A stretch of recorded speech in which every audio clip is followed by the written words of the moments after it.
السلام عليكم ورحمة الله وبركاته. الحمد لله رب العالمين. نحمده ونستعينه ونؤمن به ونتوكل عليه ونعوذ بالله من شرور أنفسنا ومن سيئات أعمالنا. ما يهده الله فلا مضل له ومن يضلل فلا هادي له. وأشهد أن لا إله إلا الله وحده لا شريك له وأشهد أن محمدا عبده ورسوله أرسله بالهدى ودين الحق ليظهره على الدين كله ولو كره المشركون. اللهم صل على محمد وعلى آل محمد كما صليت على إبراهيم وعلى آل إبراهيم. اللهم بارك على محمد وعلى آل محمد كما باركت على إبراهيم وعلى آل إبراهيم إنك حميد مجيد. أما بعد فإن خير الحديث كتاب الله وخير الهدي هدي محمد صلى الله عليه وسلم وشر الأمور محدثاتها وكل محدثة بدعة وكل بدعة ضلالة وكل ضلالة في النار. أعوذ بالله من الشيطان الرجيم. يا أيها الذين آمنوا اتقوا الله حق تقاته ولا تموتن إلا وأنتم مسلمون. إن أريد إلا الإصلاح ما استطعت وما توفيقي إلا بالله عليه توكلت وإليه أنيب. رب اشرح لي صدري ويسر لي أمري واحلل عقدة من لساني يفقهوا قولي. പ്രിയപ്പെട്ട സഹോദരങ്ങളെ, അല്ലാഹു സുബ്ഹാനഹു വ തആലയുടെ വിധിവിലക്കുകൾ ജീവിതത്തിലുടനീളം അനുധാവനം ചെയ്യണമെന്ന് ആമുഖമായി ഓർമ്മിപ്പിക്കുകയാണ്. ഇന്ന് നമുക്ക് ചർച്ച ചെയ്യാനുള്ളത് ഒരു ഹദീസും അതിന്റെ ഷർഹുമാണ്. ദുറൂസുൽ മുഹിമ്മ ഇൻഷാ അല്ലാഹ് അടുത്ത ആഴ്ച നമുക്ക് വിശദീകരിക്കാവുന്നതാണ്. 1-2 ക്ലാസുകൾ കൊണ്ട് അത് തീർക്കാമെന്നുള്ളതാണ് വിചാരിക്കുന്നത് ഇൻഷാ അല്ലാഹ്. ഈ ഹദീസിന്റെ PDF ഇതിൽ വിടുന്നുണ്ട്. ആ ഹദീസും അതിന്റെ ചെറിയ രൂപത്തിലുള്ള ഒരു വിശദീകരണവും. പ്രത്യേകിച്ചും റമദാൻ മാസത്തിലേക്ക് പ്രവേശിച്ചുകൊണ്ടിരിക്കുന്ന ഈ സന്ദർഭത്തിൽ ഈ ഒരു ഹദീസ് മനസ്സിലാക്കുന്നത് നമുക്ക് ഉപകാരപ്രദമായിരിക്കും എന്നുള്ളത് കൊണ്ടാണ് ഈ സന്ദർഭത്തിൽ ഇതൊന്ന് വിശദീകരിക്കണമെന്ന് ഉദ്ദേശിച്ചിട്ടുള്ളത്. ആ ഹദീസ് ഞാൻ വായിച്ചുതരാം. അൻ അനസ് ബിൻ മാലിക് റളിയല്ലാഹു അൻഹു ഖാല റസൂലുള്ളാഹി സ്വല്ലല്ലാഹു അലൈഹി വസല്ലം. അനസ് റളിയല്ലാഹുവിൽ നിന്ന് ഉദ്ധരിക്കുന്ന ഹദീസാണ്. റസൂലുള്ളാഹി സ്വല്ലല്ലാഹു അലൈഹി വസല്ലം പറഞ്ഞു, യത്ബഉൽ മയ്യിത്ത സലാസത്തുൻ, 3 കാര്യങ്ങൾ മയ്യിത്തിനെ പിന്തുടരുന്നതാണ്. ഫയർജിഉ ഇസ്നാനി വയബ്ഖാ മഅഹു വാഹിദൻ, 3 മയ്യിത്തിനെ പിന്തുടരുമ്പോൾ 2 തിരിച്ചു പോരും. ഒരു കാര്യം അവനോടൊപ്പം ബാക്കിയാവും. യത്ബഅഹു അഹ്ലുഹു വമാലുഹു വഅമലുഹു, ആ മയ്യിത്തിന്റെ കുടുംബം, അവന്റെ സമ്പത്ത്, അവന്റെ കർമ്മം, ഈ 3 കാര്യങ്ങളാണ് ആ മയ്യിത്തിനെ അനുഗമിക്കുന്നത്. ഫയർജിഉ അഹ്ലുഹു വമാലുഹു, അവന്റെ കുടുംബവും അവന്റെ സമ്പത്തും തിരിച്ചുപോരും, മടങ്ങിപ്പോരും. വയബ്ഖാ അമലുഹു, അവന്റെ അമല്, അവന്റെ പ്രവർത്തനം ബാക്കിയാകും. ഈ ഹദീസ് ബുഖാരി ഉദ്ധരിച്ചിട്ടുണ്ട്, മുസ്ലിം ഉദ്ധരിച്ചിട്ടുണ്ട്, സുനനുകളിൽ ഒക്കെ ഈ ഹദീസ് ഉദ്ധരിക്കപ്പെട്ടിട്ടുണ്ട്. പ്രസിദ്ധമായിട്ടുള്ള ഹദീസാണ്. പലതവണ ഈ ഹദീസ് നമ്മൾ കേട്ടിട്ടുണ്ടാവും. വളരെ പ്രധാനപ്പെട്ട ചില ഫായിദകൾ ഉൾക്കൊള്ളുന്ന ഒരു ഹദീസാണിത്. ഒരു മനുഷ്യൻ മരണപ്പെട്ടാൽ 3 കാര്യങ്ങളാണ് ആ മയ്യത്തിനെ പിന്തുടരുന്നത്. അതിൽ 2 തിരിച്ചു പോരും, 1 ബാക്കിയാകും. എന്നിട്ട് ആ ഹദീസിൽ തന്നെ പറഞ്ഞത് തിരിച്ചു പോരുന്ന 2 അവന്റെ കുടുംബക്കാരും അവന്റെ സമ്പത്തുമാണ്. ബാക്കിയാകുന്നത് അവൻ ചെയ്തിട്ടുള്ള അമല്. അത് സൽക്കർമ്മമാണെങ്കിൽ അത് ബാക്കിയുണ്ടാകും, തിന്മയാണെങ്കിൽ അത് ബാക്കിയുണ്ടാകും. ഇനി ഹദീസിന്റെ ചില വിശദീകരണങ്ങളാണ് മനസ്സിലാക്കാനുള്ളത്. വളരെ പ്രധാനപ്പെട്ട ചില വിശദീകരണങ്ങളാണ് ഇതിൽ നൽകിയിട്ടുള്ളത്. ഇവിടെ ആ മയ്യത്തിനെ അനുഗമിക്കുന്നതാണ് എന്ന് പറഞ്ഞാൽ അഹ്ല് കൊണ്ട് ഉദ്ദേശിക്കപ്പെടുന്നത് അവന്റെ കുടുംബക്കാരായ ആളുകൾ, അവന്റെ മക്കള്, അവന്റെ സഹോദരങ്ങള്, അവന്റെ അടുത്ത ബന്ധുക്കളായിട്ടുള്ള ആളുകൾ, ഇതൊക്കെ അതിൽ പെടും. അവരൊക്കെ മയ്യത്തിനെ അനുഗമിക്കും. അതേപോലെ തന്നെ അവന്റെ സമ്പത്ത് മയ്യത്തിനെ അനുഗമിക്കും എന്ന് പറഞ്ഞാൽ എന്താ അതിന്റെ അർത്ഥം? അവന്റെ സമ്പത്തും മയ്യത്തിനെ പിന്തുടരും എന്നുള്ളതാണ് പറഞ്ഞിട്ടുള്ളത്. അതിന് 1-ലധികം ഷർഹുകൾ വന്നിട്ടുണ്ട്. എന്താണ് അതുകൊണ്ട് ഉദ്ദേശിക്കുന്നത് എന്നുള്ളതിനെ സംബന്ധിച്ച് അതിലൊരു വ്യാഖ്യാനം വന്നിട്ടുള്ളത്, അവന്റെ സമ്പത്ത് കൊണ്ട് ഉദ്ദേശിക്കുന്നത് അവന്റെ അടിമകൾ, അവന്റെ വേലക്കാർ, അവന്റെ സേവകരായിട്ടുള്ള ആളുകൾ, ഇതാണ് അതുകൊണ്ട് ഉദ്ദേശിക്കുന്നത്. അവന്റെ മാല് കൊണ്ട് ഉദ്ദേശിക്കുന്നത്, കാരണം അതൊക്കെ അവൻ വിൽക്കുന്നതാണ്, വാങ്ങുന്നതാണ്. അപ്പൊ അവന്റെ അടിമകൾ, അവന്റെ വേലക്കാർ, അവന്റെ സേവകർ, ഇങ്ങനെയുള്ള ആളുകളാണ് അതുകൊണ്ട് ഒന്നാമത് ഉദ്ദേശിക്കുന്നത്. അവന്റെ മാല് കൊണ്ട് ഉദ്ദേശിക്കുന്നത് എന്താ? അവരാ മയ്യത്തിനെ അനുഗമിക്കും. എന്നാണ് അതിന്റെ ഒരു വ്യാഖ്യാനം. രണ്ടാമതൊരു വ്യാഖ്യാനം വന്നിട്ടുള്ളത്, അവൻ ധനികനാണെങ്കിൽ, അല്ലെങ്കിൽ അവനൊരു ബിസിനസ്സുകാരനാണെങ്കിൽ, അവനൊരു പണക്കാരനാണെങ്കിൽ, സമ്പന്നനാണെങ്കിൽ, അതിന്റെ അടിസ്ഥാനത്തിൽ മാത്രമായി മയ്യത്തിനെ പിൻപറ്റുന്ന ആളുകളുണ്ട്. അത് അവന്റെ കുടുംബക്കാരിൽപ്പെട്ട ആളുകളല്ല. പിന്നെന്താ? അവൻ പണക്കാരനാണ് എന്നുള്ളത് കൊണ്ട് മാത്രം ആ മയ്യത്തിനെ അനുഗമിക്കുന്ന ആളുകൾ, അവനും ആ മയ്യത്തിനെ അനുഗമിക്കും, ആ മയ്യത്തിനെ പിന്തുടരും. ഇബ്നു ഉസൈമീൻ റഹ്മത്തുള്ളാഹി അലൈഹി ഇത് വിശദീകരിച്ചിട്ടുണ്ട്. ഇവിടെ മാല് കൊണ്ടുള്ള ഉദ്ദേശം, ഉദാഹരണമായിട്ട് അദ്ദേഹം പറയുന്നത്, യഖ്റുജൂന മഅഹു മിൻ അജലി മാലിഹി ഇദാ കാന താജിർ. ഉദാഹരണം, അവനൊരു കച്ചവടക്കാരനാണെങ്കിൽ അതിന്റെ പേരിൽ മാത്രം അവന് ആ മയ്യത്തിനെ അനുഗമിക്കുന്ന ആളുകളുണ്ട്. എന്നിട്ട് അദ്ദേഹം പറയാണ്, വലിഹാദ നജിദുൽ ഫഖീറ ഇദാ സ്വല്ല അലൈഹി ഫിൽ മസ്ജിദി ലാ യത്തബിഉഹു ഇല്ലല്ലദീന യഹ്മിലൂന അൻ-നഅശ ഫഖത്ത് 4 5 6 ലാ യത്ബഅഹു ഇല്ലല്ലദീന യഹ്മിലൂന അൻ-നഅശ ഫഖത്ത്. എന്നിട്ട് അദ്ദേഹം പറയുന്നത്, ഒരു ഫക്കീർ മരണപ്പെട്ടാൽ ആ പള്ളിയിൽ ചിലപ്പോൾ നിസ്കരിക്കാനുണ്ടാകുന്നത് ആ മയ്യത്ത് ചുമക്കുന്ന ആളുകൾ മാത്രമായിരിക്കും. 4, 5, 6 ആളുകൾ മാത്രമായിരിക്കും. ലാക്കിൻ ഇതാക്കാന ഖനിയൻ മലഉ അൽ മസ്ജിദ ഇല്ലാ മാഷാ അല്ലാഹ്. എന്നാൽ അവനൊരു സമ്പന്നനാണെങ്കിൽ പള്ളി നിറച്ച ആളുകളുണ്ടാവും. അവരവന്റെ കുടുംബക്കാരിൽപ്പെട്ട ആളുകളല്ല. അവൻ സമ്പന്നനായി എന്നുള്ള കാരണത്താൽ അവനെ അനുഗമിച്ചു വന്ന ആളുകളാണ്. ഇതാണ് ഇബ്നു തൈമിയ്യ റഹ്മത്തുള്ളാഹി അതിന് നൽകിയിട്ടുള്ള ഷറഹുകളിൽപ്പെട്ട ഒരു ഷറഹ്. അദ്ദേഹത്തിന്റെ മജ്മൂ ഫതാവയിൽ അത് ഉദ്ധരിച്ചിട്ടുണ്ട്. അവ 2 വ്യാഖ്യാനങ്ങൾ പറഞ്ഞു. ഒരു മനുഷ്യൻ മരണപ്പെട്ടാൽ അവന്റെ കുടുംബക്കാരെ അവൻ അനുഗമിക്കും. അതാണ് അഹ്ല് കൊണ്ട് ഉദ്ദേശിക്കുന്നത്, അവന്റെ ബന്ധുക്കൾ. മാല് കൊണ്ട് ഉദ്ദേശിക്കുന്നത് 1 അടിമകൾ. രണ്ടാമത് പറഞ്ഞു സമ്പത്തിന്റെ പേരിൽ അവന് സമ്പന്നനാണ് എന്നുള്ളത് കൊണ്ട് മാത്രം അവന്റെ കുടുംബക്കാരല്ലാത്ത ആളുകൾ, അവനൊരു കച്ചവടക്കാരനാണെങ്കിൽ ബിസിനസ്സുകാരനാണെങ്കിൽ അതിന്റെ പേരിൽ ആ മയ്യത്തിനെ അനുഗമിക്കുന്ന ആളുകളുണ്ട്. അവര് അതിൽപ്പെടും. മൂന്നാമത് അതിനൊരു ഷറഹ് വന്നിട്ടുള്ളത്, വേറെയും ഷറഹുകളുണ്ട്. മൂന്നാമത് അതിനൊരു ഷറഹ് വന്നിട്ടുള്ളത് ഷെയ്ഖ് ഇബ്നു ബാസ് റഹ്മത്തുള്ളാഹി പറഞ്ഞത്, ആ മയ്യത്തിനെ മറമാടുന്നതിന് വേണ്ടിയിട്ടുള്ള ഉപകരണങ്ങൾ, സാധനങ്ങൾ, വസ്തുക്കൾ അതോ ആ മയ്യത്തിനെ അനുഗമിക്കുമല്ലോ, ആ മയ്യത്തിന്റെ കൂടെ പോകും, അതും തിരിച്ചു പോരും. ഇതും ഏതിന്റെ വ്യാഖ്യാനത്തിൽ പെടും? മാലിന്റെ വ്യാഖ്യാനത്തിൽ പെടും എന്നത് ആര് വിശദീകരിച്ചിട്ടുണ്ട്? ഷെയ്ഖ് ഇബ്നു ബാസ് റഹ്മത്തുള്ളാഹി അലൈഹി ഈ ഹദീസിനെ ഷറഹ് ചെയ്തുകൊണ്ട് അദ്ദേഹം പറഞ്ഞിട്ടുണ്ട്. അപ്പൊ ഇത് ഏതോ ആകട്ടെ, ഒരു മനുഷ്യൻ മരിച്ചാൽ അവന്റെ കുടുംബക്കാർ ആ മയ്യത്തിനെ അനുഗമിക്കും. അവന്റെ സമ്പത്ത്, ഈ പറഞ്ഞിട്ടുള്ള വ്യാഖ്യാനങ്ങളൊക്കെ അതിൽ മനസ്സിലാക്കണം, അവരൊക്കെ ആ മയ്യത്തിനെ അനുഗമിക്കും. അവന്റെ കൂട്ടുകാരുണ്ടാവും, സുഹൃത്തുക്കളുണ്ടാകും, അതിന് പരിചയമുള്ള വ്യക്തികളുണ്ടാകും.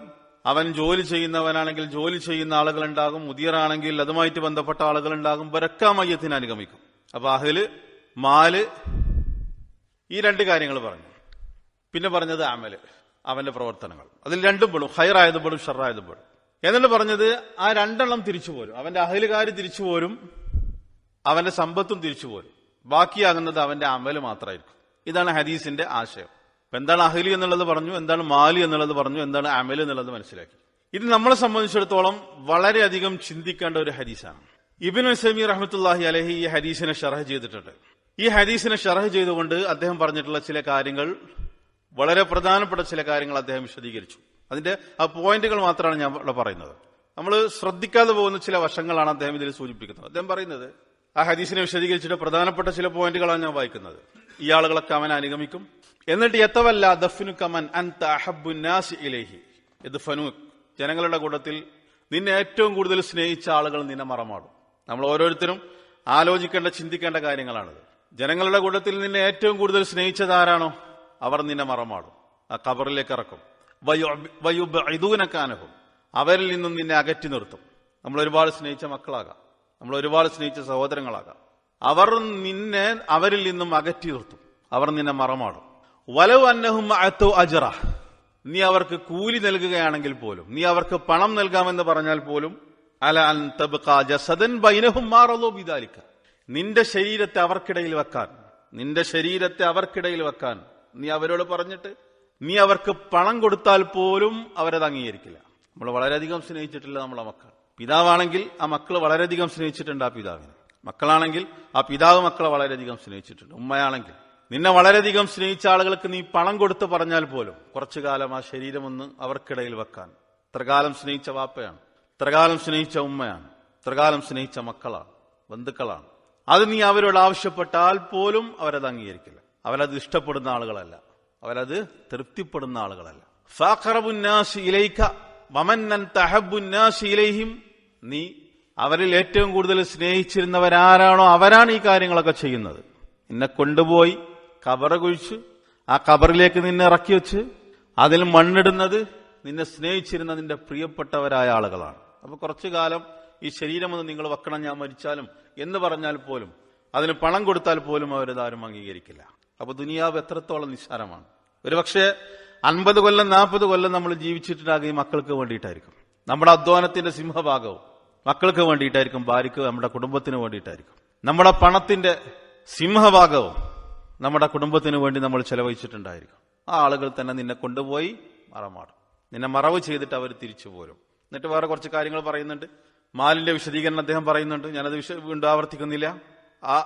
ആ ചർച്ചയുടെ അവസാന ഭാഗത്ത് അദ്ദേഹം പറയണം, റിയാദുസ് സ്വാലിഹീന്റെ ശറഹ് ദർസിൽ നിങ്ങൾക്ക് കേൾക്കാം. അവസാന ഭാഗത്ത് അദ്ദേഹം പറയുന്നത്, അതുകൊണ്ട് ഫിഹാദൽ ഹദീസ് ദലീലുൻ, ഈ ഹദീസിൽ തെളിവുണ്ട്, അലാ അന്ന ദുനിയാ തസൂൽ, ദുനിയാവ് എന്നുള്ളത് അത് അവസാനിക്കും. കുല്ലു സീനത്തിൽ ഹയാത്തി ദുനിയാ തർജി, ദുനിയാവിന്റെ എന്ത് അലങ്കാരങ്ങൾ ഉണ്ടെങ്കിലും ശരി അതൊക്കെ തിരിച്ചു പോകും. വലാ തബ്ഖാ മഅക ഫീ ഖബരിക. ദുനിയാവിന്റെ എന്ത് സുഖ സൗകര്യങ്ങളോ അലങ്കാരങ്ങളും നിന്റെ കൂടെ ഉണ്ടോ, അതൊന്നും ഖബറിൽ നിന്റെ കൂടെ ഉണ്ടാവില്ല. ആ സീനത്തുകളൊക്കെ ഇവിടെ വിട്ടേച്ചിട്ട് നീ ഖബറിൽ പോകേണ്ടി വരും. അൽമാൽ നിന്റെ സമ്പത്ത്, വൽ ബനൂൻ നിന്റെ മക്കള്. ആലോചിക്കണം, നിന്റെ മക്കളും നിന്റെ സമ്പത്തും. സീനത്തുൽ ഹയാത്തി ദുനിയാ തർജി മനില്ലദി യബ്ഖാ. അദ്ദേഹം ചോദിക്കണം. എന്നിട്ട് അദ്ദേഹം പറയാണ് അൽ അമലു ഫഖത്ത്. നിന്റെ അമലുകൾ മാത്രമാണ് നിന്റെ കൂടെ ഉണ്ടാകുക.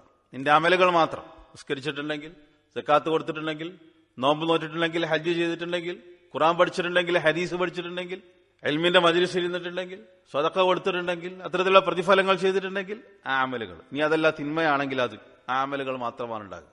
അപ്പൊ ദുനിയാവ് എന്നുള്ളത് അത് അവസാനിക്കും. നിന്റെ ജീവിതം ഈ ലോകത്ത് അവസാനിക്കും. അതുകൊണ്ട് ഫഅലൈക യാ അഖി, അതുകൊണ്ട് എന്റെ സഹോദര, നിന്റെ മേൽ ബാധ്യതയാണ് അൻ തഹ്റുസ് അലാ മുറാഅത്തി ഹാദ സ്വാഹിബിൽ ലദി യബ്ഖാ. ബാക്കിയാകുന്ന കൂട്ടുകാരനെ നീ പരിഗണിക്കണം. നിന്റെ കൂടെ നിൽക്കുന്ന ആ കൂട്ടുകാരനെയാണ് നീ പരിഗണിക്കേണ്ടത്. വലാ യൻസ്വരിഫു മഅ മൻ യൻസ്വരിഫ്. ആളുകളെല്ലാം നിന്റെ കുടുംബക്കാർ പിന്തിരിഞ്ഞു പോരും, നിന്റെ സമ്പത്ത് തിരിച്ചു പോരും. അവരെയല്ല നീ പരിഗണിക്കേണ്ടത്. നീ പരിഗണിക്കേണ്ടത് ആരെയാണ്? നിന്റെ കൂടെ ഉണ്ടാകുന്ന, അവരൊക്കെ തിരിച്ചു പോന്നാലും, നിന്റെ പ്രിയപ്പെട്ടവര് തിരിച്ചു പോന്നാലും, നിന്റെ കൂടെ ഉണ്ടാകുന്ന നിന്റെ അമലിന്റെ കാര്യം നീ ശ്രദ്ധിക്കണം. വഅലൈക അൻ തജ്തഹിദ ഹത്താ യകൂന അമലുക അമലൻ സ്വാലിഹ. അതുകൊണ്ട് നീ പരിശ്രമിക്കേണ്ടത് നീ ചെയ്യുന്ന അമലുകൾ അത് സ്വാലിഹായ കർമ്മങ്ങളാക്കാൻ, സൽക്കർമ്മങ്ങൾ ചെയ്യാൻ നീ പരിശ്രമിക്കണം. യുനിസുക ഫീ ഖബരിക് ഇദൻ ഫറദത ബിഹി അനിൽ അഹ്ബാബി വൽ അഹ്ലി വൽ ഔലാദ്. നിന്റെ കുടുംബക്കാരിൽ നിന്ന്, നിന്റെ മക്കളിൽ നിന്ന്, നിന്റെ പ്രിയപ്പെട്ടവരിൽ നിന്ന് നീ ഒറ്റക്കാകുമ്പോൾ, നിന്റെ ഖബറിൽ നീ ഒറ്റക്കാകുമ്പോൾ നിന്റെ കൂട്ടുകാരനായിട്ട് നിനക്ക് ഉണ്ടാവുക, നിന്റെ കൂടെ ഉണ്ടാകുന്നത് നിന്റെ അമലുകൾ മാത്രമാണ്. അതുകൊണ്ട് സൽക്കർമ്മങ്ങൾ ചെയ്യാൻ നീ ഉത്സാഹിക്കണം. അതിനു വേണ്ടിയിട്ടുള്ള പ്രവർത്തനങ്ങളിൽ നീ ഏർപ്പെടണം എന്നുള്ളതാണ് ഇബ്നു ഉസൈമീൻ റഹ്മത്തുള്ളാഹി അലൈഹി ഈ ഹദീസിനെ വിശദീകരിച്ചിട്ട് അദ്ദേഹം പറയുന്നത്.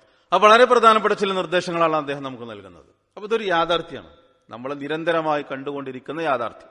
നമ്മൾ മരിച്ചു കഴിഞ്ഞാൽ നമ്മുടെ സമ്പത്തോ നമ്മുടെ മക്കളോ നമ്മുടെ കുടുംബമോ നമുക്ക് ഉപകാരപ്പെടില്ല. അവരാരും ഖബറിൽ നമ്മുടെ കൂടെ ഉണ്ടാവില്ല. നമ്മുടെ കൂടെ ബാക്കി ഉണ്ടാകുന്നത് ആരാണ്? അത് നമ്മൾ ചെയ്തിട്ടുള്ള അമലുകൾ മാത്രമാണ്. ഇതൊരു യാഥാർത്ഥ്യമാണ്. പക്ഷെ ഈ യാഥാർത്ഥ്യത്തെ മനുഷ്യൻ വിസ്മരിക്കണം, അതിനെ മറക്കണം, സൗകര്യപൂർവ്വം മറക്കണം.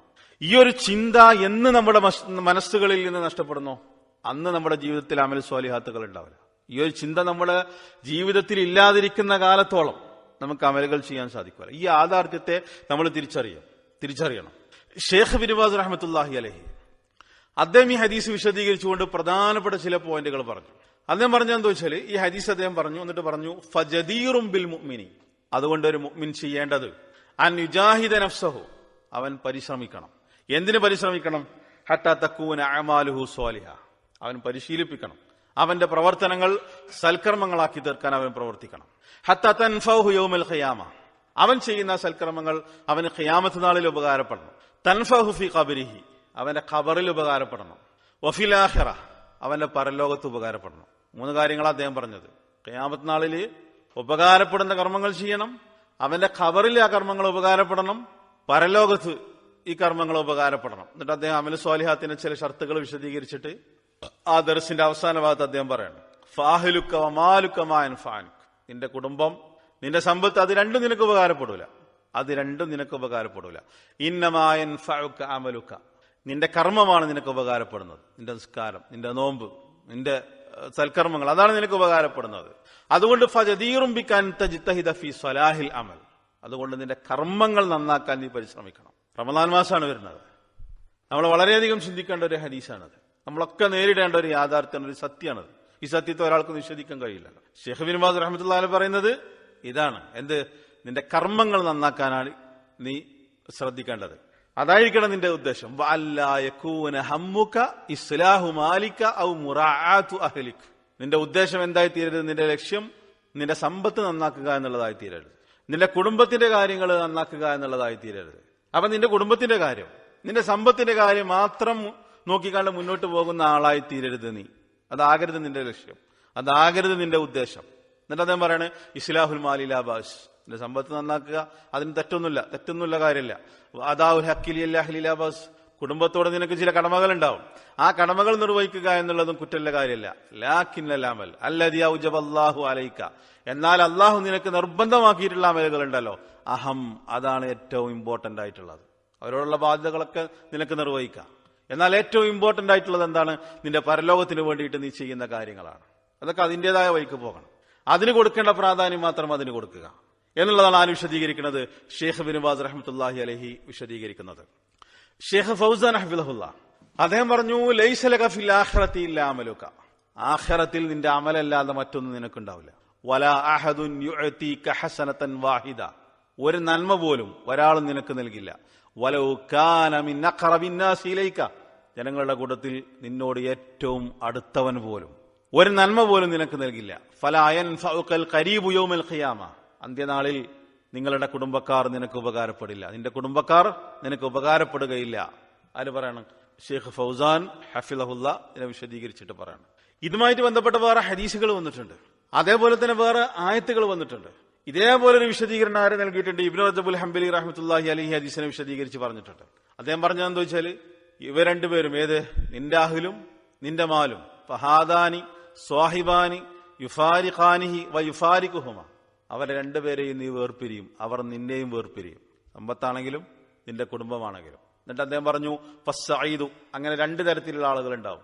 ഒന്ന് സഈദ്, വിജയിച്ചവൻ, സൗഭാഗ്യവൻ. ആരാണവൻ? മൻ ഇത്തഖദ മിൻ ദാലിക മാ യുഈനുഹു അലാ ദിക്രില്ല, ഈ അഹ്ല് ഈ മാലിൽ നിന്നും അള്ളാഹുവിനെ ദിക്ർ ചെയ്യാൻ അവനെ സഹായിച്ചിട്ടുണ്ടെങ്കിൽ, ഇത് രണ്ടിൽ നിന്ന് അവന് സ്വീകരിക്കേണ്ടത് എന്താണ്? ഇതൊക്കെ ഉപയോഗപ്പെടുത്തേണ്ടത് അള്ളാഹുവിനെ ദിക്ർ ചെയ്യാനാണ് ഉപയോഗപ്പെടുത്തേണ്ടത്. വയൻഫഉഹു ഫിൽ ആഖിറ, അങ്ങനെയാണെങ്കിൽ പരലോകത്ത് അവനത് ഉപകാരപ്പെടും. ഇതിനവൻ ഉപയോഗപ്പെടുത്തേണ്ടത് പരലോകത്തിന് വേണ്ടിയാണ്. അതിനു വേണ്ടിയിട്ട് അവൻ ഉപയോഗപ്പെടുത്തിയാൽ അവന്റെ കുടുംബത്തെ, അവന്റെ സമ്പത്തിനെ, എങ്കിലത് പരലോകത്ത് അവന് ഉപകാരപ്പെടും. എന്നിട്ട് അദ്ദേഹം പറയാണ്, ഫഅമ്മാ മനിത്തഖദ അഹ്ലൻ വമാലൻ യശ്അലുഹു അനില്ലാഹി തആല ഫഹുവ ഖാസിറുൻ, എന്നാൽ ഈ പറഞ്ഞ സമ്പത്ത്, ഈ പറഞ്ഞ ധനം, ഇത് അള്ളാഹുവിന്റെ കാര്യത്തിൽ നിന്നും അവന്റെ ശ്രദ്ധ തിരിച്ചു കളയുന്നുണ്ടെങ്കിൽ, അവനെ തിരക്കിലാക്കി കളയുന്നുണ്ടെങ്കിൽ, അവനെ ഷോലിലാക്കി കളയുന്നുണ്ടെങ്കിൽ അവനാണ് ഖാസിർ. ഈ പറഞ്ഞ രണ്ടെണ്ണം, അഹ്ലും മാലും, അത് അള്ളാഹുവിന്റെ കാര്യത്തിൽ നിന്ന് അവനെ ഷുഗലിലാക്കി കളയുന്നുണ്ടെങ്കിൽ അത് നമ്മൾ ആലോചിക്കേണ്ട ഒരു കാര്യമാണ്. അവൻ ഖാസിറാണ്. കാരണം എന്താ? നമ്മളെ കബറിൽ കണ്ടു വെച്ചാൽ അവര് തിരിച്ചു പോരും, അഹ്ലും മാലും തിരിച്ചു പോരും. നേരത്തെ വിനോദ് സമീം പറഞ്ഞതുപോലെ പണം കൊടുത്താൽ പോലും, 1 കോടി തരാന്ന് പറഞ്ഞാൽ പോലും സ്വന്തം ശരീരം ഒന്നും ഇവിടെ വെക്കാനോ, അല്ലെങ്കിൽ ആ കബറിന്റെ കൂടെ, ആ പിതാവിന്റെ കൂടെ ആ കബറിൽ ആരെങ്കിലും കിടക്കാനോ, അല്ലെങ്കിൽ ആ കബറിന്റെ അടുത്ത് ഇരിക്കാനൊന്നും ആരും സന്നദ്ധരാവില്ല. അതാണ് ഈ മരണത്തിന്റെ ഒരു പ്രത്യേകത. വിനോദ് സമീൻ അതാണല്ലോ പറഞ്ഞത്, പണം കൊടുത്താൽ പോലും നിന്റെ ശരീരം ഒന്ന് വെക്കാൻ പോലും അവരാരും സമ്മതിക്കും, നിന്റെ പ്രിയപ്പെട്ട ആളുകൾ പോലും സമ്മതിക്കൂല. അപ്പൊ ഈ രണ്ടെണ്ണം, ഈ അഹ്ലും മാലും, അത് അള്ളാഹുവിൽ നിന്ന് എന്താക്കരുത്? ഷുഗലിലാക്കി കളയരുത്. അങ്ങനെ ഷുഗലിലാക്കി കളഞ്ഞാലോ ഫഹുവ ഖാസിറുൻ, അവനാണെന്ത്? നഷ്ടക്കാരൻ അവനാണ്. എന്നിട്ട് 3 ആയത്തുകൾ എടുത്ത് ഉദ്ധരിക്കുന്നുണ്ട്. ഏതുപോലെ? ഒന്ന് കമാ ഖാലത്തിൽ അറാബു, അറാബികൾ റസൂലുള്ളാഹിനോട് പറഞ്ഞല്ലോ, ശഅലതന അംവാലുന വഅഹ്ലൂന ഫസ്തഗ്ഫിർ ലനാ, ഞങ്ങൾ അതിൽ നിന്ന് തിരിച്ചു കളഞ്ഞത് എന്താണ്? ഞങ്ങളുടെ മക്കളും ഞങ്ങളുടെ സമ്പത്തുമാണ്, ഞങ്ങളുടെ കുടുംബവും ഞങ്ങളുടെ സമ്പത്തുമാണ്, അതിൽ നിന്ന് ഞങ്ങളെ ഷുഗലിലാക്കി കളഞ്ഞത്. അതുകൊണ്ട് ഞങ്ങൾക്ക് വേണ്ടിയിട്ട് അള്ളാഹുവിനോട് ഇസ്തിഗ്ഫാർ ചെയ്യണം എന്നുള്ള ആയത്ത്. രണ്ടാമത്തത് മുനാഫിഖൂൽ 9-ാമത്തെ ആയത്ത്, ലാ തുൽഹിക്കും, ആയത്ത് നമുക്കറിയാം, അയ്യുഹല്ലദീനാമനു, അല്ലേ സത്യവിശ്വാസികളെ, ലാ തുൽഹിക്കും അംവാലുക്കും വലാ ഔലാദുക്കും അൻ ദിക്രില്ല, നിങ്ങളുടെ സമ്പത്തും നിങ്ങളുടെ മക്കളും അള്ളാഹുവിന്റെ ദിക്റിൽ നിന്നും നിങ്ങളെ തെറ്റിച്ച് കളയാതിരിക്കട്ടെ, നിങ്ങളെ അശ്രദ്ധരാക്കി കളയാതിരിക്കട്ടെ. 2 കാര്യങ്ങളാണ് പറഞ്ഞത്, ഒന്ന് മാലും മറ്റത് സമ്പത്തും. അള്ളാഹുവിന്റെ ദിക്റിൽ നിന്നാണ് പറഞ്ഞത്, അള്ളാഹുവിന്റെ ദിക്റിൽ നിന്ന് നിങ്ങൾ അശ്രദ്ധരാക്കി കളയാതിരിക്കട്ടെ. വമൻ യഫ്അൽ ദാലിക, ഇനി സമ്പത്തും മക്കളും ആരെ അശ്രദ്ധരാക്കി കളഞ്ഞോ അള്ളാഹുവിന്റെ കാര്യത്തിൽ നിന്ന് ഫൗലായിക ഹുമുൽ ഖാസിറൂൻ, അവർ തന്നെയാണെന്ത്? നഷ്ടക്കാരികൾ. അപ്പൊ അവർ യഥാർത്ഥത്തിൽ നഷ്ടക്കാരാണ്, അവർ വിജയിച്ചവരല്ല, അവർ ലാഭം നേടിയവരല്ല. ഈ ആയത്ത് അദ്ദേഹം എടുത്തു തിരിച്ചു. 3-ാമത്തെ ആയത്ത് സബയിലെ 37-ാമത്തെ ആയത്ത്, വമാ അംവാലുക്കും വലാ ഔലാദുക്കും ബില്ലതി തുഖദ്ദിബുക്കും ഇൻദനാ സുൽഫ ഇല്ലാ മൻ ആമല വഅമില സ്വാലിഹ, നിങ്ങളുടെ സമ്പത്തും നിങ്ങളുടെ മക്കളും എന്നിലേക്ക് നിങ്ങൾ അടുപ്പിക്കും, അതുകൊണ്ടല്ല നിങ്ങൾ എന്നിലേക്ക് അടുക്കുന്നത്. ഇല്ലാമൻ ആമന വഅമില സ്വാലിഹൻ, ആരാണോ വിശ്വസിക്കുന്നത്, സൽക്കർമ്മങ്ങൾ ചെയ്യുന്നത്. അപ്പൊ വിശ്വാസം കൊണ്ടും സൽക്കർമ്മങ്ങൾ കൊണ്ടുമല്ലാതെ എന്റെ സാമീപ്യം തേടാൻ നിങ്ങൾക്ക് കഴിയില്ല എന്ന് പറഞ്ഞിട്ടുള്ള 3 ആയത്തുകൾ ഇബ്നു റജബുൽ ഹംബലി റഹ്മത്തുള്ളാഹി അലൈഹി എടുത്ത് ഉദ്ധരിക്കുകയാണ്. അപ്പൊ നേരത്തെ പറഞ്ഞ ഹദീസിൽ വന്നിട്ടുണ്ടെന്ന് പറഞ്ഞല്ലോ, നിരവധി ഹദീസുകൾ വന്നിട്ടുണ്ട്. ഒരു മനുഷ്യനെ മറമാടി കഴിഞ്ഞാൽ പിന്നീട് എന്ത് സംഭവിക്കുന്നു എന്നുള്ളത് നിരവധി ഹദീസുകൾ വന്നിട്ടുണ്ട്. അതിൽ വന്നിട്ടുള്ള ഒരു ഹദീസിൽ കാണാം, മറമാടിയതിനു ശേഷം വയഅ്തീഹി റജുലുൻ, അവന്റെ അടുത്തേക്ക് ഒരാൾ വരും, ഹസനുൽ വജ്ഹി, നല്ല സുന്ദരമായ മുഖമുള്ള ഒരാൾ വരും, ഹസനു സിയാബി, നല്ല വസ്ത്രങ്ങൾ ധരിച്ചിട്ടുള്ള ഒരാൾ വരും. ത്വയ്യിബുർരീഹി, നല്ല സുഗന്ധം ഉണ്ടായിരിക്കും. ഫയഖൂലു, അവൻ പറയും അബ്ശിർ ബില്ലദീ യസുറുക ഹാദാ യൗമുക അല്ലദീ കുൻത തുഅദു ഫയഖൂലു ലഹു. എന്നിട്ട് ആ ഹദീസിന്റെ ബാക്കി ഭാഗത്ത് കാണാം മൻ അൻത, നീ ആരാണ് എന്ന് അവനോട് ചോദിക്കുമ്പോൾ അവൻ പറയുമെന്ത്, അന അമലുക സ്വാലിഹു, നീ ചെയ്തിട്ടുള്ള സൽക്കർമ്മങ്ങളാണ് ഞാൻ. അഹ്മദ് ഉദ്ധരിച്ചിട്ടുള്ള ഹദീസിൽ കാണാം, ദീർഘമായിട്ടുള്ള ഹദീസ്, അതിന്റെ ബാക്കി ഭാഗം, നീ ചെയ്തിട്ടുള്ള സൽക്കർമ്മങ്ങളാണ് ഞാൻ. ഇത് ഇബ്നു ഹജർ ഈ ഹദീസിന്റെ വിശദീകരണത്തിൽ എടുത്തു കൊടുത്തിട്ടുണ്ട്. നമ്മൾ ഈ വായിച്ച ഹദീസിന്റെ വിശദീകരണത്തിൽ ഇബ്നു ഹജർ ഈ ഹദീസ് എടുത്തു കൊടുത്തിട്ടുണ്ട്. അപ്പോ ആ ഖബറിൽ അവന്റെ കൂടെ ഉണ്ടാകുന്നത് എന്താണ്? ഈ അമല് മാത്രമാണ്. അവന്റെ സമ്പത്ത് തിരിച്ചു പോരും, അവന്റെ മക്കള് തിരിച്ചു പോരും. ഇതേപോലെ തന്നെ മറ്റൊരു ഹദീസിൽ റസൂലുള്ളാഹി സ്വല്ലല്ലാഹു അലൈഹി വസല്ലം പഠിപ്പിച്ചു, അൽഹാഖുമുത് തകാസുറിന്റെ ഷറഹ് എടുത്ത് വായിച്ചാൽ അറിയാം. അബ്ദുല്ല റളിയല്ലാഹു തആല അൻഹു പറയണ, ഞാൻ നബി സല്ലല്ലാഹു അലൈഹി വസല്ലമിന്റെ അടുത്തേക്ക് ചെന്നു. അദ്ദേഹം അൽഹാഖുമുത് തകാസുർ പാരായണം ചെയ്യാണ്. അപ്പൊ റസൂലുള്ളാഹി സ്വല്ലല്ലാഹു അലൈഹി വസല്ലം പറഞ്ഞു, യഖൂലു ഇബ്നു ആദം, മനുഷ്യൻ പറയാണ്, മാലി മാലി, എന്റെ സമ്പത്ത് എന്റെ സമ്പത്ത് ഇങ്ങനെ പറഞ്ഞുകൊണ്ട് നടക്കാണ്. എന്നിട്ട് പിന്നെ നബി സല്ലല്ലാഹു അലൈഹി വസല്ലം പറയാണ്, വഹല്ലക യാ ഇബ്നു ആദം, ആദമിന്റെ മകനെ നിനക്കുണ്ടോ നീ തിന്നതല്ലാതെ, നീ ധരിച്ചതല്ലാതെ, നീ സ്വതക്ക കൊടുത്തതല്ലാതെ, പിന്നെന്താ നിനക്കുള്ളത്? അതാണ് നിനക്കുള്ളത്. നീ തിന്നു കഴിഞ്ഞത്, നീ ധരിച്ചു കഴിഞ്ഞത്, പിന്നീട് നീ സ്വതക്ക കൊടുത്തത്, അതിന്റെ പ്രതിഫലം നിനക്ക് കിട്ടും. ഇതല്ലാതെ നിനക്ക് ഈ ദുനിയാവിൽ എന്താണ്? ഇത് മുസ്ലിമിന്റെ റിപ്പോർട്ടാണ്. വേറെ പല റിപ്പോർട്ടുകളിൽ അത് വന്നിട്ടുണ്ട്. അപ്പൊ മനുഷ്യനാകട്ടെ എന്റെ സമ്പത്ത് എന്ന് പറഞ്ഞിട്ട് നടക്കണം. അതിൽ നിനക്ക് ഉപകാരപ്പെടുന്നത് എന്താ? നീ എന്താണോ സ്വതക്കയിട്ട് കൊടുത്തത് നിനക്ക് ഉപകാരപ്പെടും, അതല്ലാത്തതൊന്നും ഉപകാരപ്പെടും. അതാണ് ഇബ്നു റജബ് പറഞ്ഞത്. ഇത് രണ്ടിനെയും അള്ളാഹുവിന്റെ മാർഗത്തിൽ ഉപയോഗപ്പെടുത്താൻ സാധിക്കണം എന്നുള്ളതാണ്. അദ്ദേഹം ഒരു ഉദാഹരണം കൂടി പറയുന്നപ്പോ, നല്ലൊരു ഭാര്യ, ഈമാനുള്ള ഒരു ഭാര്യ, പരലോകത്തിന്റെ കാര്യത്തിൽ നിന്നെ സഹായിക്കുന്ന ഭാര്യ. ഇബ്നു റജബ് അതൊക്കെ വിശദീകരിക്കുന്നുണ്ട്. ഇബ്നു റജബ് അൽ-ഹംബലി റഹ്മത്തുള്ളാഹി അലൈഹി, നിന്റെ കുടുംബം തിരിച്ചു പോരെന്ന് പറഞ്ഞല്ലോ, അവരെ നിനക്ക് പരലോകത്തിന് വേണ്ടിയിട്ട് ഉപയോഗപ്പെടുത്താൻ സാധിക്കണം. അതേപോലെ തന്നെ നിന്റെ സമ്പത്തിനെ പിന്നെ സ്വതക്ക കൊടുത്തുകൊണ്ട്, ദാനധർമ്മങ്ങൾ ചെയ്തുകൊണ്ട് പരലോകത്തിന് വേണ്ടിയിട്ട് ഉപയോഗപ്പെടുത്താൻ സാധിക്കണം. ഇല്ലാത്ത ആളുകളെ സംബന്ധിച്ചാണ് അദ്ദേഹം എന്ത് പറഞ്ഞത്? ഖാസിർ എന്ന് പ്രയോഗിച്ചത് എന്നുള്ള ഖുർആനിന്റെ ആയത്തുകൾ എടുത്ത് ഉദ്ധരിച്ചിട്ടുള്ളത്. അതേപോലെ തന്നെ തൊബ്രാനി ഉദ്ധരിച്ചിട്ടുള്ള മറ്റൊരു റിപ്പോർട്ടിൽ കാണാം, അനസ് റളിയല്ലാഹുവിൽ നിന്ന് ഉദ്ധരിച്ചിട്ടുള്ള ഹദീസിൽ അദ്ദേഹം പറഞ്ഞു, റസൂലുള്ളാഹി സ്വല്ലല്ലാഹു അലൈഹി വസല്ലം പറഞ്ഞതായിട്ട് പറയാണ്, മാ മിൻ അബ്ദിൻ ഇല്ലാ വലഹു സലാസത്തു അഖില്ല, ഏതൊരാളാണെങ്കിലും അവന് 3 കൂട്ടുകാരുണ്ടാവും. 3 കൂട്ടുകാരില്ലാത്ത ഒരാളും ഇല്ല. ഫഅമ്മാ ഖലീലുൻ ഫയഖൂലു മാ അൻഫഖ്ത ഫലക വമാ അംസക്ത ഫലൈസ ലക, ഒരു കൂട്ടുകാരൻ അവനോട് പറയുന്നത്, നീ ചെലവഴിച്ചത് എന്താണ് അത് നിനക്കുണ്ടാകും, നീ പിടിച്ചു വെച്ചത് അത് നിനക്കുള്ളതല്ല, അത് അനന്തരാവകാശികൾക്കുള്ളതാണ്, ചെലവഴിച്ചതാണ് നിനക്കുള്ളത്. ഒരു ഖലീൽ, ഒരു കൂട്ടുകാരൻ അത് പറയും. ഫദാലിക മാലുഹു, ആ കൂട്ടുകാരൻ ആരാണ്? നിന്റെ സമ്പത്താണ്. വഅമ്മ ഖലീലുൻ, രണ്ടാമത്തെ കൂട്ടുകാരൻ, ഫയഖൂലു, അവൻ പറയും, അന മഅക ഫഇദാ അതൈത ബാബൽ മലികി ദഹബ്തു വതറക്തുക ഫദാകഹലു, രണ്ടാമത്തവൻ പറയും, ഞാൻ നിന്റെ കൂടെ ഉണ്ടാകും, എന്നാൽ നീ ഖബറിലെത്തിയാൽ ഞാൻ നിന്നെ ഒഴിവാക്കും. അത് അവന്റെ കുടുംബമാണ്, അവന്റെ അഹ്ലുകാരാണ്. വഅമ്മ ഖലീലുൻ ഫയഖൂലു അന മഅക, മറ്റേ കൂട്ടുകാരൻ പറഞ്ഞു, ഞാൻ നിന്റെ കൂടെ ഉണ്ടാകും. ഹൈസു ദഖൽത വഹൈസു ഖറജത ഫദാക അമലുഹു, അതാണ് എന്ത്? അവന്റെ അമല്. നീ അതിലേക്ക് പ്രവേശിക്കുമ്പോഴും അതിൽ നിന്ന് പുറത്തു വരുമ്പോഴും ആ ഖബറിലും അതിനുശേഷവും ഞാൻ നിന്റെ കൂടെ ഉണ്ടാവും, അതാണ് എന്താ അവന്റെ അമല്. എന്നിട്ട് അവൻ, ആ മനുഷ്യൻ പറയണ, ഫയഖൂലു ഇൻ കുൻത ലഅഹ്വന സലാസതി അലയ്യ, ഈ 3 എണ്ണത്തില് ഏറ്റവും നിസ്സാരമായിട്ടുള്ളത് നീ ആയിരുന്നു എനിക്ക് എന്നുള്ളത് ആ മനുഷ്യൻ പറയുന്നുള്ളതാ. ഏത്? അമലിന്റെ കാര്യത്തിൽ. അതാണ് തീരെ ചെയ്യാത്തത്. അതിനു വേണ്ടി ഒരു പണിയെടുത്തില്ല, ഒരു സൽക്കർമ്മങ്ങളും ചെയ്തില്ല. പണിയെടുത്തത് മൊത്തം അവന്റെ അഹലിന് വേണ്ടിയിട്ട്, അവന്റെ മാലിന് വേണ്ടിയിട്ട്. അപ്പൊ എന്റെ കണ്ണിൽ നീ ആയിരുന്നു എന്ത് നിസ്സാരൻ എന്നുള്ളത് ആ മനുഷ്യൻ പറയുന്നുള്ളതാ. തൊബ്രാനി ഉദ്ധരിച്ചിട്ടുണ്ട്, ഷുഐബുൽ അർനാവുത്തൊക്കെ ഹസനാക്കിയിട്ടുള്ള ഹദീസ്, വേറെ പല റിവായത്തുകൾ ആ ഹദീസുകൾ വന്നിട്ടുണ്ട്. അത് ഓരോന്നും വിശദീകരിക്കുന്നില്ല. അപ്പൊ ഈ രൂപത്തിലുള്ള വിശദീകരണങ്ങളാണ് അഹ്ലുസുന്നത്തിന്റെ പണ്ഡിതന്മാർ ഈ ഹദീസിന് നൽകിയിട്ടുള്ളത് എന്നുള്ളത് നമ്മൾ മനസ്സിലാക്കണം. ഇതേപോലെ തന്നെ വിശുദ്ധ ഖുർആനിന്റെ ചില ആയത്തുകൾ, ആ ആയത്തുകളിൽ വളരെ വ്യക്തമായി തന്നെ അല്ലാഹു സുബ്ഹാനഹു വ തആല ഈ കാര്യം പറഞ്ഞിട്ടുണ്ട്. ഉദാഹരണത്തിന് അൻആമിലെ 93-ാമത്തെ ആയത്ത്, അതിൽ പരലോകത്ത് ചെല്ലുമ്പോ വലഖദ് ജിഅ്തുമൂനാ ഫുറാദാ കമാ ഖലഖനാകും അവ്വല മറ, അല്ലാഹു പറയാണ്, ഞാൻ നിങ്ങളെ ആദ്യ തവണ സൃഷ്ടിച്ചതുപോലെ നിങ്ങളെല്ലാവരും ഒറ്റക്കൊറ്റക്ക് എന്റെ അടുത്തേക്ക് വന്നിരിക്കുകയാണ്. അല്ലാഹു പറയുന്നുള്ളതാ, വതറക്തുകും മാ ഖവ്വൽനാകും വറഅ ളുഹൂരിക്കും, ഞാൻ നിങ്ങൾക്ക് അധീനമാക്കി തന്ന ദുനിയാവിന്റെ സുഖ സൗകര്യങ്ങളൊക്കെ നിങ്ങളുടെ പിന്നിലാണ്. അതൊക്കെ ദുനിയാവിലിട്ടേച്ച് അതൊക്കെ കഴിഞ്ഞു, അതൊക്കെ പിന്നിലാക്കിക്കൊണ്ട് നിങ്ങൾ ഇതാ ഒറ്റക്കൊറ്റക്ക് എന്റെ അടുത്തേക്ക് വന്നിരിക്കുന്നു എന്നുള്ളത് അള്ളാഹു മനുഷ്യരോട് പറയുമെന്നുള്ളതാണ്. ഈ ഒരു അവസ്ഥയാണ് ആ ഹദീസിൽ വിശദീകരിച്ചിട്ടുള്ളത്. അതേപോലെ തന്നെ നമുക്ക് പരിചയമുള്ള ഒരായത്താണ് കഹ്ഫിലായത്തൽ മാലു വൽ ബനൂനു സീനത്തുൽ ഹയാത്തി ദുനിയ, സമ്പത്തും മക്കളും ഐഹിക ജീവിതത്തിന്റെ അലങ്കാരങ്ങൾ, സീനത്ത് മാത്രമാണ് ഇത് രണ്ടും. വൽബാഖിയാത്തു സ്വാലിഹാത്തു ഖൈറുൻ ഇൻദ റബ്ബിക സവാബൻ വഖൈറുൻ അമല എന്നുള്ളതാണ്. നിലനിൽക്കുന്ന സൽക്കർമ്മങ്ങളാണ് നിന്റെ രക്ഷിതാവിങ്കിൽ ഉത്തമമായ പ്രതിഫലവും ഉത്തമമായ പ്രതീക്ഷ നൽകുന്നതും. അവിടെ ബാക്കിയാത്തുകൾ, നിലനിൽക്കുന്ന സൽക്കർമ്മങ്ങൾ, അതാണ് ബാക്കി ഉണ്ടാകുക. മറ്റതെന്താണ്? സീനത്താണ്. മാലും ബനൂനും, സമ്പത്തും മക്കളും. അതെന്താണ്? സീനത്ത് മാത്രമാണ്. സഅദി റഹ്മത്തുള്ളാഹി അലൈഹി ഈ ആയത്തിനെ വിശദീകരിച്ചിട്ട് അദ്ദേഹം പറഞ്ഞു, 2 തരത്തിലുള്ളതാണ് ദുനിയാവിലുള്ളത്.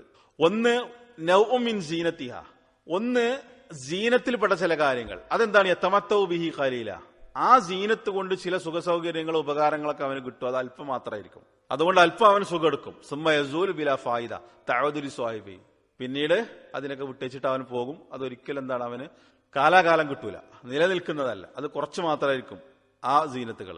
എന്നാൽ ചിലപ്പോൾ എന്ത് സംഭവിക്കും? ബൽ റുബ്ബമാ ലഹിക്കത്തും മദറത്തുഹു വഹുവൽ മാലു വൽ ബനൂനു, ചിലപ്പോൾ അതിന്റെ ഉപദ്രവം വരെ അവന് ഉണ്ടായേക്കാം.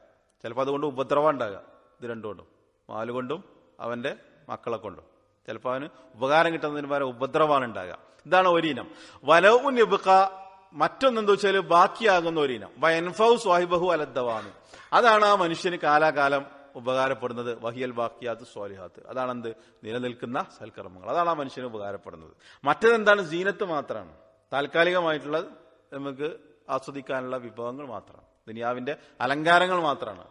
അതുകൊണ്ട് ചിലപ്പോൾ ഉപകാരമല്ല, ചിലപ്പോൾ ഉപദ്രവം ഉണ്ടാവും ചെയ്യും. ചിലപ്പോൾ ഉപകാരം കിട്ടുന്നതിന് പകരം അതുകൊണ്ട് എന്താണ്? ഉപദ്രവം ഉണ്ടാകുക. ആ സമ്പത്ത് കൊണ്ടായിരിക്കും ചിലപ്പോൾ നരകത്ത് പോകുന്നത്, അല്ലെങ്കിൽ ആ മക്കളെ കൊണ്ടായിരിക്കും ചിലപ്പോൾ നരകത്ത് പോകുന്നത്. അപ്പൊ നമുക്ക് ഉപകാരമുള്ളത് എന്താ ഉണ്ടാകുക? അത് ബാക്കിയാത്ത് സ്വാലിഹാത്തുകളാണെന്നുള്ളത് ആയത്തിന്റെ തഫ്സീറിൽ അദ്ദേഹം പറയണം. അതേപോലെ തന്നെ റൂമില് അല്ലാഹ് പറഞ്ഞു, വമൻ കഫറ ഫഅലൈഹി കുഫ്റുഹു വമൻ അമില സ്വാലിഹൻ ഫലി അൻഫുസിഹിം യംഹദൂൻ എന്നുള്ള ആയത്ത്. ആരാണോ നിഷേധിക്കുന്നത്, ആ നിഷേധത്തിന്റെ റിസൾട്ട് അവൻ തന്നെ അനുഭവിക്കണം, അതിന്റെ ശിക്ഷ അവൻ തന്നെ അനുഭവിക്കണം. എന്നാൽ ആരാണോ സൽക്കർമ്മങ്ങൾ ചെയ്യുന്നത്, അവർക്ക് വേണ്ടി തന്നെയാണ് അവർ കാര്യങ്ങൾ ഒരുക്കി വെക്കുന്നത്, അവർക്ക് വേണ്ടി തന്നെയാണ് അവർ സൗകര്യം ചെയ്തു വെക്കുന്നത് എന്നുള്ള ആയത്ത്. അതിന് ഷറഹ് നൽകിയിട്ടുള്ളത് എന്തോ, വിശദീകരണം നൽകിയിട്ടുള്ളത് എന്താ വെച്ചാല്, ഖബറിൽ അവർക്ക് വേണ്ടി തന്നെയാണ് സൗകര്യം ചെയ്തു കൊടുക്കുന്നത് എന്നുള്ളതാണ്. റജബുൽ ഹംബലി റഹ്മത്തുള്ളാഹി ആയത്തിനെ വിശദീകരിച്ചിട്ട് പറഞ്ഞു, അതുകൊണ്ട് ഉദ്ദേശിക്കുന്നത് യഅനി അന്നൽ അമല സ്വാലിഹ, സൽക്കർമ്മങ്ങൾ യകൂനു മിഹാദൻ ലി സ്വാഹിബി ഫിൽ ഖബരി, ഖബറിൽ എന്താകും? അവന്റെ സൽക്കർമ്മങ്ങൾ അവനൊരു വിരിപ്പായിട്ട് മാറും. അതാണ് ആയത്ത് കൊണ്ട് ഉദ്ദേശിക്കുന്നത് എന്നുള്ളത് അദ്ദേഹം പറയണം. ഇമാം ഖുർത്തുബി ആയത്തിനെ വിശദീകരിച്ചിട്ട് പറഞ്ഞു, യുവത്തിഊന ലി അൻഫുസി, അവിടെ യംഹദൂൻ എന്ന് പറഞ്ഞ ആയത്തിന്റെ സൽക്കർമ്മങ്ങൾ ചെയ്യുന്ന ആളുകൾ യംഹദൂനാണെന്ന് പറഞ്ഞല്ലോ. അതുകൊണ്ട് ഉദ്ദേശിക്കുന്നത്, ഖുർത്തുബി പറയുന്നത്, അവർക്ക് വേണ്ടി തന്നെ സൗകര്യം ചെയ്യാണ്. ഫിൽ ആഖിറത്തി, പരലോകത്ത്, ഫിറാശൻ വമസ്കനൻ വഖറാറൻ ബിൽ അമലി സ്വാലിഹി, ഒരു നല്ല വീട്, ഒരു സ്ഥിരവാസത്തിന്റെ കേന്ദ്രം, ഒരു ബെഡ് അവർ തന്നെ ഒരുക്കി വെക്കുകയാണ്. അതാണ് ആയത്തിന്റെ അർത്ഥം എന്നുള്ളതാ. സൽക്കർമ്മങ്ങൾ ചെയ്യുന്ന ആളുകൾ ഒരുക്കി വെക്കുകയാണ് ഖബറിലുള്ള ജീവിതത്തിന് വേണ്ടി ഒരു വിരിപ്പ്. അവിടെ ഒരു വീടാണ് അവരുണ്ടാക്കുന്നത് എന്നുള്ളതാണ് ആയത്തിന്റെ അർത്ഥം. അപ്പൊ അവരാണ് വിജയിച്ചവർ. അപ്പൊ ഈ ഹദീസിൽ നിന്നും വലിയ പാഠമാണ് നമുക്ക് കിട്ടുന്നത്. അതാണ് ഇബ്നു ബാസ് വിശദീകരിച്ചത്, ഷെയ്ഖ് ബിൻ നസീം റഹ്മത്തുള്ളാഹി വിശദീകരിച്ചത്, ഇബ്നു റജബുൽ ഹംബലി റഹ്മത്തുള്ളാഹി വിശദീകരിച്ചത്, വേറെയും വിശദീകരണങ്ങളൊക്കെ കാണാം. അപ്പൊ ഇതൊരു യാഥാർത്ഥ്യമാണ്, ഒരു സത്യമാണ്. ഒരു മനുഷ്യൻ മരിച്ചാൽ 3 കാര്യങ്ങൾ അവൻ അനുഗമിക്കും, 2 തിരിച്ചു പോരും, ബാക്കിയാകുന്നത് അവന്റെ അമല് മാത്രമായിരിക്കും. അപ്പൊ ഈ ഹദീസിന്റെ ആശയം നമ്മൾ ഉൾക്കൊള്ളുക, ഇത് നമ്മുടെ ജീവിതത്തിൽ പ്രാവർത്തികമാക്കാൻ ശ്രമിക്കുക. ഇതൊരു യാഥാർത്ഥ്യം മാത്രമാണ്. ഇതിന്റെ വിശദീകരണത്തിൽ വേറെ ചില ഉലമാക്കൾ പലതും പറഞ്ഞിട്ടുണ്ട്, പലതും വിശദീകരിച്ചിട്ടുണ്ട്. എത്രത്തോളം എന്ന് വെച്ചാൽ ഈ ദുഃഖത്തിന്റെ കാര്യം പറഞ്ഞു കൊടുത്ത് കുറെ കാര്യങ്ങൾ അവർ പറഞ്ഞിട്ടുണ്ട്. മരിച്ചു കഴിഞ്ഞാലുള്ള അവസ്ഥകളെ സംബന്ധിച്ച് വിശദീകരിക്കുന്നത്. ഇപ്പോൾ നമ്മുടെ വല്ലിപ്പാന്റെ പേര് ചിലപ്പോൾ ചില ആളുകൾക്ക് അറിയായിരിക്കും, അവരുടെ ജോലി, അവരുടെ കാര്യങ്ങൾ, അവരുടെ രീതികൾ, അവരെങ്ങനെയാണ്, അവരുടെ കോലം ഏത്. നമ്മുടെ നേരെ ഉപ്പാന്റെ കാര്യം പോലും നമുക്കറിയില്ല. അവരൊക്കെ ഒന്ന് ഖബറിലുണ്ട്. അങ്ങനെ പല ആളുകളും, സഹോദരങ്ങൾ, മരിച്ചുപോയ പല ആളുകളും, നമുക്ക് അവരെ എത്ര ആളുകളെ കുറിച്ച് അറിയാം, എത്ര ആളുകളെ കുറിച്ച് നമ്മൾ ഓർമ്മിക്കുന്നുണ്ട്. അപ്പൊ അതൊരു യാഥാർത്ഥ്യമാണ്. പക്ഷെ നമ്മളത് മനസ്സിലാക്കുന്നില്ല എന്നർത്ഥം. നമ്മളത് മനസ്സിലാക്കാൻ തിരിച്ചറിയാൻ നമുക്ക് സാധിക്കുന്നില്ല. അപ്പൊ അതൊരു സത്യമാണ്. അപ്പൊ നമ്മളതിനെ നമ്മുടെ കുടുംബത്തിൽ ആലോചിക്കും, എത്ര ആൾക്കാർ മരിച്ചുപോയി നമ്മുടെ കുടുംബത്തിൽ, നമ്മുടെ വീട്ടിൽ അവരെത്ര പേരെ നമ്മൾ ഓർമ്മിക്കുന്നുണ്ട്. ഇനി സ്വന്തം മാതാവിനെയും പിതാവിനെയും ഓർമ്മിക്കുന്ന എത്ര ആളുകളുണ്ടാവും, സ്വന്തം മക്കളെ ഓർമ്മിക്കുന്ന എത്ര ആൾക്കാരുണ്ടാവും. ആരാണെങ്കിലും അങ്ങനെ തന്നെയല്ല അവസ്ഥ. ഇതേ അവസ്ഥ തന്നെയല്ലേ നമ്മളെ മരിച്ചുപോയാലുണ്ടാകുക. ഇതേ അവസ്ഥ തന്നെയാണ് നമ്മളെ മരിച്ചുപോയാലുണ്ടാകുക. ആ ദുഃഖം എത്ര ദിവസം ഉണ്ടാവും? 1-2 ദിവസം ഉണ്ടാവും. അതിന്റെ അപ്പുറത്തേക്ക് കുറച്ച് ദിവസങ്ങൾ, അല്ലെങ്കിൽ ഏതാനും ദിവസങ്ങൾ പിന്നെ നമ്മൾ മറക്കുകയാണ്. പിന്നെ അവിടെ ബാക്കിയുള്ളത് എന്താ? അവന്റെ അമല് മാത്രമാണ്. അവന്റെ അഹ്ലുകാര് തിരിച്ചു പോന്നു, അവന്റെ കുടുംബക്കാര് തിരിച്ചു പോന്നു, അവന്റെ സമ്പത്ത് തിരിച്ചു പോന്നു. ഇനി വയബ്ഖ അമലഹു, അവന്റെ അമലുകൾ മാത്രമാണ് ആ ഖബറിൽ അവന്റെ കൂടെ ഉണ്ടാകുക. അപ്പോ വളരെയധികം ചിന്തിക്കേണ്ട ഒരു ഹദീസാണ്. ഒരാളുടെ മനുഷ്യ ജീവിതത്തിന്റെ വിജയം എന്താണ്, പരാജയം എന്താണ്, അത് ഈ ഹദീസിൽ കൃത്യമായിട്ട് മനസ്സിലാക്കാൻ പറ്റും. അതിന്റെ അടിസ്ഥാന ഘടകം എന്താണെന്നുള്ളത്. വിജയത്തിന്റെയും പരാജയത്തിന്റെയും അടിസ്ഥാനം, അതിന്റെ മാനദണ്ഡം എന്താണ് എന്നുള്ളത് ഈ ഹദീസിൽ നമുക്ക് മനസ്സിലാക്കാൻ പറ്റും. അപ്പൊ അതല്ലാത്ത ആളുകൾക്ക് യഥാർത്ഥത്തിൽ പരാജയത്തിലാണ്. അപ്പൊ ഈ ഹദീസിന്റെ ആശയം മനസ്സിലാക്കുക, ഉൾക്കൊള്ളുക. അല്ലാഹു സുബ്ഹാനഹു വ തആല നാളെ പരലോകത്ത് സ്വർഗം നേടുന്നവരുടെ കൂട്ടത്തിൽ നമ്മെല്ലാവരെയും ഉൾപ്പെടുത്തുമാറാവട്ടെ. അറിഞ്ഞും അറിയാതെയും ചെയ്തു പോയിട്ടുള്ള എല്ലാ തെറ്റുകളും അള്ളാഹു പുറത്തു മാപ്പാക്കി തരുമാറാകട്ടെ. ربنا آتنا في الدنيا حسنة وفي الآخرة حسنة وقنا عذاب النار. ربنا تقبل منا دعاءنا إنك أنت السميع العليم وتب علينا إنك أنت التواب الرحيم.